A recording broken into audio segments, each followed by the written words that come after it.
Hey guys, Jimmy Leeds, I'm back.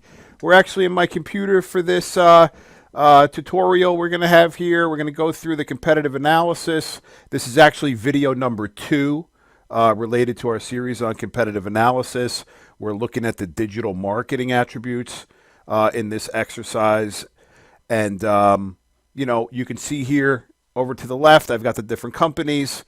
I've actually changed these names, obviously, to protect the innocent, but we are analyzing a weaker competitor. Right here, we've got 3 weaker competitors. I've got 3 equal competitors, and I have 3 stronger competitors. And then I also have myself for this example. Okay, so let's take a look first at, I'm just going to back up here. The first attribute or point, data point, is that Alexa ranking. That's where that you rank in the world of websites. The better you are to number one, the better your Alexa ranking will be. I take this one with a grain of salt, but when I was taught to do competitive analysis, we include that Alexa rating. So right off the bat, I'm going to say this data point right here, the 707, is the closest one to number one. I am going to mark that one as an outlier, as something important that I want to look at. Okay. Well, we're going to move on to organic search keywords. These are the amount of keywords that are indexed by Google related to your website in the eyes of Google. Okay. And I'm going to look and say, wow, this 4,000, I'm going to point that one out. This 3,200 looks strong. I sometimes select 2 to 4 data points or companies to look at here. And I'm going to select these 4 for organic search keywords. Okay. I'm looking at organic search traffic. This is how much traffic the website is getting for the company. So obviously this one is looking pretty good. And the whole idea is that I'm going through, I've collected this data, for each one of the companies. And now I'm looking at everything side by side. And like I said, the numbers are going to pop out at us. And we want to highlight those that are, have a high value to us in this category. Okay, organic search traffic, we got that 12,700. This one looks pretty strong. Then there's a big, also we've got this one right here. Okay, I'll pick 3 for this category. Referring domains, I'm going to say this one is strong. So now I'm starting to see that this company 8 right here, they're starting to hit, all the important data points. So I'm definitely going to see what they're doing as we go if these numbers continue to be in their favor. Okay, backlinks. Wait, hold on. I just got to finish the referring domains. I got to select this one. Has a lot of referring domains. Then we've got this one right here, company 9. I've got a lot of referring domains too in this example. Now we're at backlinks. Again, very important for the SEO. Big part of your organic strategy is doing well with backlinks. I've got a lot of them, right? So I'm doing well in that category in this example. This is going to be some data point I'm going to look at. I'm going to look at this one too. I'll select 3. You know what? I'll put these guys in here too, since they're starting to, that would be like number 4. So they've made it. Okay. Now, out of all the traffic sources that you have that are coming in beyond the reasonable doubt, I've isolated them and we do percentages of 100. Okay. So all these together are going to total, 100%, right? I'll put it up here, 100% together. So what I want to do is see who's doing well in these categories here by percentage. And automatically, search, I'm going to say, is going to be a good way to kind of get leads and traffic. It does depend on your business as well. I mean, at the end of the day, you want to have good search traffic. That's people going to Google and search engines and typing in your money keywords and you popping up in the search engine result pages. And then at the same time, you're going to want to have that paid traffic too. Stats get into that a little bit later, but search organic traffic is going to be really important. So I'm going to say that it is based upon the monthly visitors as well. But I'm going to say you're going to want to look at this again with a grain of salt. And I'm going to say a good balance is going to be like 50 to 70%. And I'm just going to throw this out here. I'm going to say that these guys are doing well. I'm going to say that these guys are doing well. Good allocation. Again, it does depend upon the traffic, but it's like having a portfolio, right? So you've got a certain amount of search traffic and then a certain amount of direct traffic. So these, I think, is a nice balance. I'm going to say that this one looks good. Direct traffic right here. That's people typing in the domain name. Some folks have a really good namesake, and then they have a lot of direct traffic as well, which is really good. But I'm going to say from like a diversification perspective, you're going to want to have a good balance of that. And I think that like 50-60 to like 20-30 to like 20 is going to be, a good balance. So let me select a couple more. Select these two.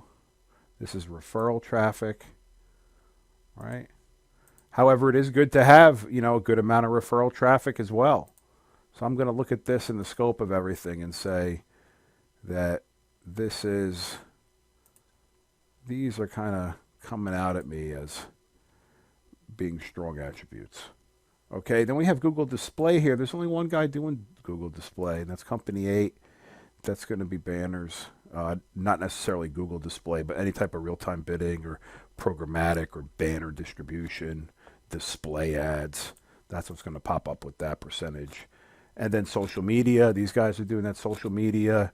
There's that Company 8 again, right? I'm going to give them, say, wow, they're getting a lot of points. I'm going to put that little guy in blue there. All right, now monthly visits. Let's see who's got a lot of monthly visits, which is going to be, a strong indicator, right? A lot of traffic. You work on the traffic, you get it better and better. These guys are really strong, right? Stronger competitor, lots of traffic. I'm doing pretty good in the traffic too. I'd like to convert some more, right? So we all would. This one, I'm going to say those are the ones that I selected. Okay, unique visitors. So that's going to be specific users. A lot of unique visitors here and here. Okay. A lot of unique visitors here. Then we'll look at average time on the site. Obviously, the longer, the better. People are coming to the site and they're staying. So you want them to absorb content. That's a strong attribute for Google, too, from an SEO perspective. How long are your visitors staying on your website? Okay. So we're going to highlight these three over 2 minutes. That Company 8 is looking pretty good. Even Company 9, I'm going to say, is scoring pretty well here. Just in terms of what's like sticking out. All right, average number of pages. Obviously, the more pages that a user visits, the better. The longer they stay, the more information they're absorbing. This one stands out to me. Okay, and the whole idea is to highlight, the important numbers here that stick out at you, and then start to examine those websites and say, what are they doing that I'm not doing, right? That's the whole point of the competitive analysis. It gives you the ins and outs of what your competition is doing. So even like when I look back at backlinks, not to go off on a tangent, but there's a whole other set of analysis that could be done by analyzing the backlinks that are within one site and seeing what they're referenced to, right? And then we could even get into, by keyword, how everybody ranks next to one another from a keyword perspective. We're going to do that in the SEO video, and I'm going to, have some tools there real time. Yeah, but, back to this competitive analysis, I'm pointing out the important high numbers. Okay, over here, we're getting into organic search versus paid. So between these two, you're going to total 100%. I'm going to say the more organic you have, probably the better, but there is a nice balance. I'm going to say, like 70-30, I think is a good way to look at that, or like 60-40. So the ones that stick out are here to me. This one is a little off. This one could be a strong one. I'm all organic. So I'm going to say this one's kind of opposite. So I'm only going to do these two. I'm going to say these two have got, you know, a nice diversification of that. But then again, depending on monthly visitors and such, you know, this one is all organic. So this company is probably doing really good from an organic perspective. I'm just going to just to give myself a reminder there. I'll do like an amber reminder. Bounce rate. Bounce rate, I explained that earlier. Obviously, the lower your bounce rate, the better. Let's look at a couple of these low numbers. I'm looking at the low numbers. This one is a low number. And then we have this one is a low number. So what are these guys doing from a bounce perspective? I could go and on their website and do some analysis and, you know, make my website better, right? I'm at 37%. I could probably improve that, you know, a good 10, 15% based upon what's out there. And I've found recently that by personalizing the experience, you're going to have, you know, a lower bounce rate. The user's going to stay and click through, all right? So bounce rate's really important. Again, every one of these I could do a whole nother set of analysis and dive into to make my stuff better, right? The ins and outs of the competitors. All right, the referrals here, the number of referrals. This company's got a lot of referrals. This company's got referrals. There's some referrals here. I'll do the 3. Mobile friendly, right? Obviously, I want to follow the folks that have a mobile friendly environment, right? I'm not even going to mark anything here, but I need to be mobile friendly. And then page speed is really important too. I'm going to look at that. Who's got great page speed? Maybe there's some things I could learn from there. However, this guy's weaker, but he's got great page speed. So I'm stacking everything up side by side, and I'm looking, and some things are becoming apparent that 8 and 9 are stronger competitors, probably for a reason, right? And my company, you know, I've got to do stuff like they're doing it. So I'm going to have to look into that. And then at the same time, I talked about having a predictive scoring model or like a weighted scoring applied to this. You can go and apply like 0 through 10 to each one of these and then do an average. There's a lot of different ways that you can do like a weighted score. Again, if you had to show those numbers to like a team or, you know, why did you make those decisions?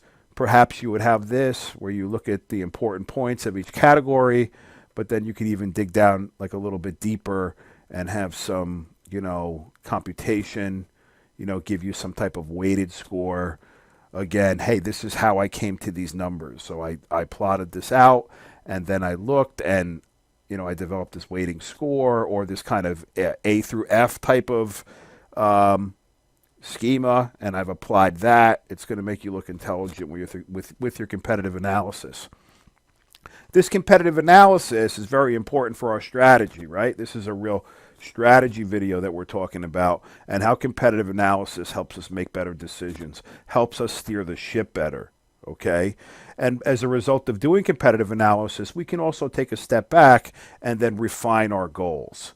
That's going to give us the ability to be able to go back and tweak our goals a little bit so that when we go and build those world-class assets and we activate that media activation and those tactics, you know, we're really on the right track, and then we're getting closer to testing, which is where we want to be. Okay, so I hope that this video was helpful. The next video, we're going to get involved with our content strategy.